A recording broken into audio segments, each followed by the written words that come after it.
വാർത്തകളിലേക്ക് വീണ്ടും. പമ്പയാറ്റിൽ ഒഴുക്കിൽപ്പെട്ട ഭാര്യയെ രക്ഷിക്കാനുള്ള ശ്രമത്തിനിടെ ഭർത്താവ് അപകടത്തിൽപ്പെട്ടു. ഹരിപ്പാട് സ്വദേശി വിഷ്ണുവിനായി ഇപ്പോഴും തിരച്ചിൽ നടക്കുകയാണ്. ആറന്മുള മാലക്കരയിലാണ് ഈ സംഭവം. അഭിലാൽ വിവരങ്ങളുമായിട്ടുണ്ട്. അഭിലാൽ, ഈ ഭാര്യയെ രക്ഷിച്ച് കരയ്ക്ക് കയറ്റിയതിന് പിന്നാലെയാണോ ഇയാൾ അപകടത്തിൽപ്പെട്ടത്? എന്താണ് അവസ്ഥ?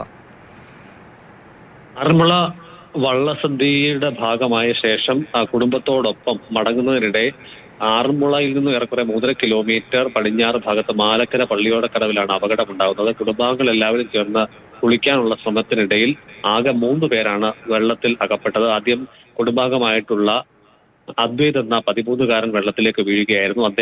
അദ്വൈതിനെ അച്ഛൻ തന്നെ കരയ്ക്ക് അടുപ്പിച്ചതിന് പിന്നാലെ രേഖ, അതായത് വിഷ്ണുവിന്റെ ഭാര്യ, കായംകുളം ബദനി സ്കൂൾ അധ്യാപിക രേഖ എന്ന 32-കാരി വെള്ളത്തിലേക്ക് വീണു.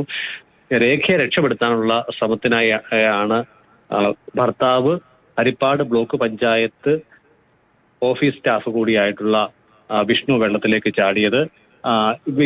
ഈ ശ്രമത്തിനിടയിൽ വലിയ ഒഴുക്കിലേക്ക് വിഷ്ണു അകപ്പെടുകയായിരുന്നു. അവിടെ ഉണ്ടായിരുന്ന മറ്റു ബന്ധുക്കൾ ചേർന്ന് രേഖയെ കരയ്ക്കെത്തിച്ച് പരിമലയിലെ സ്വകാര്യ ആശുപത്രിയിലേക്ക് മാറ്റി. ഉച്ചതിരിഞ്ഞ് 3:30 കൂടിയാണ് അപകടം ഉണ്ടാകുന്നത്. കായംകുളത്തു നിന്നും പത്തനംതിട്ടയിൽ നിന്നുമുള്ള ഫയർഫോഴ്സ് സംഘങ്ങൾ വിഷ്ണുവിന് വേണ്ടിയുള്ള തിരച്ചിലിലാണ്. ഇതുവരെയും ആശാവഹമായ ഒരു പുരോഗതി അതിൽ ഉണ്ടായിട്ടില്ല.